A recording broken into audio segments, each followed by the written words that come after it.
Good morning, guys. Let's go ahead and take a look at our objective for today. Today, we will be able to find the area of a parallelogram. We're going to be starting with parallelograms, and then we're going to be going to triangles, and we're going to be doing work with area and triangles, area of parallelograms and triangles this week. Just like always, if you could print out the lessons, awesome. You do not need to be able to do that though. So taking that piece of blank paper, folding it into fourths so you have room for a total of 8 questions, and remembering our 2 rules of everyone tracks and everyone tries. Everyone tracks now looking like pausing and rewinding whenever you need to, and everyone tries making sure that you have an answer written for every single question, including the do now. Today it is going to ask you to make sure that you do write complete sentences for quite a few of these, so make sure you do have that as well. Let's go ahead and get started with our do now. Today, our do now says the following. Find the area of the parallelogram shown. So you're just going to find the area of this guy right here. Now, make sure it does say write your answer in the space below. Use a complete sentence. So for example, the area of the parallelogram is, and you would write that inside. But you do need to write that out. So the area of the parallelogram is, what do you think it's going to be? Of course, I do not expect you to have the correct answer, so make sure you do just have any kind of answer in there as long as it's a complete sentence. I can go ahead and accept it.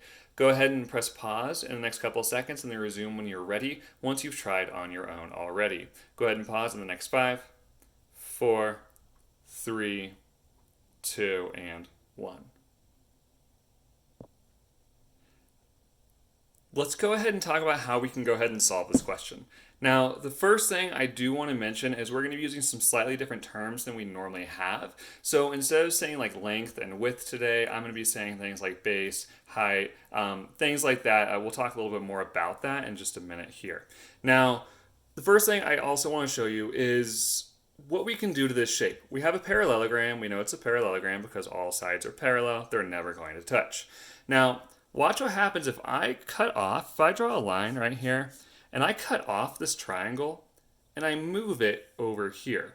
What would happen if I actually just move this triangle over here? If I get rid of this one, again, just going to cross it out, and we're just going to move it right here. If we look, we now have a different type of shape. If that is gone, this is now, and I'll outline it here so it's nice and obvious, this is now a rectangle. And you already know how to find the area of a rectangle. We just multiply the top and the bottom or the sides, right? So it would just be like 8 times 3, for example. Now, here we did the exact same thing. It's not a parallelogram anymore. It is now a rectangle. So our side would be 3, and the bottom would be 8. So what this means is whenever we have a parallelogram, it's actually, we use the same formula for finding a rectangle. So instead of saying length times width or things like that, like when we talked about with volume, what we're going to do is we're going to say base times height. We find the base, that's the bottom, and multiply it times the height. They gave us both of those values. So let's just take a quick look. Again, if we draw this down one more time, and we move this guy over here, we now have that rectangle, right? So all we're going to do is multiply the base times the height. You don't have to draw all these arrows, things like that every time. Instead, we use a formula. And what it is just base times height. And that's what our area is going to be. So that's going to equal our area. Our base is 8, or 8 millimeters. Our height, it tells us right there, is 3 millimeters. So just 8 times 3 is going to give us 24 millimeters. We are talking about area, so we are talking about the amount of squares on the inside of a shape, or the amount of space on the inside of a shape. So we would say 24 millimeters squared.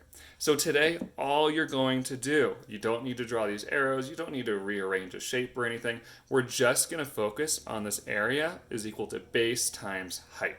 That's it. Let's go ahead and take a look at one more example here. So for example 2, it's just asking you to find the area of this parallelogram. Again, if we wanted, we could go ahead and cut it up and things like that, but instead we're going to go ahead and use that formula, remembering that the formula, the area, is just equal to the base times the height. That's it. So go ahead, pause this in just a second. I want you to try and plug in these numbers, figure out what would the base and what would the height be of our shape, and see if you can figure out on your own. Then press resume to see if you got that correct answer. Go ahead and pause it in the next 5, 4, 3, 2, and 1. So if we look here, we have our area, right? So we're going to find out what our area is by just figuring out what is the base and multiplying it by the height. So our base here, if you look, base is typically the bottom, but we know opposite sides are equal. This shape does not have does not have a number on the bottom, right? So since opposite sides are equal in a shape, we know that's actually going to be 7, okay? So we just have 7 meters. So we have 7, and we're going to multiply that times our height. Our height is given to us right here with this dotted line, 6 meters. So it's just 7 times 6, and that's going to give us our area.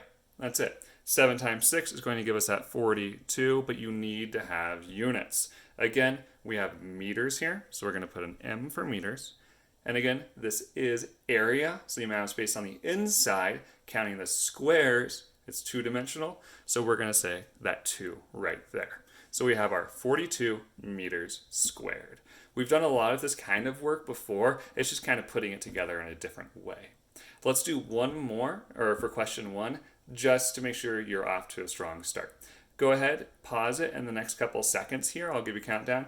You're going to try question 1 on your own, and then you're going to go ahead and just resume it when you feel like you're ready to check your answer. Go ahead and pause in the next 5, 4, 3, 2, and 1.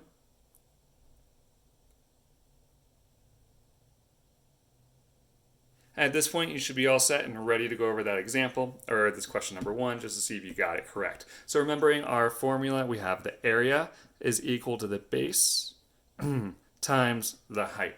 Now, our base is given to us right here. We have 8 kilometers, so I'm just going to write an 8 down here. And our height is our 4 kilometers, so we have times 4.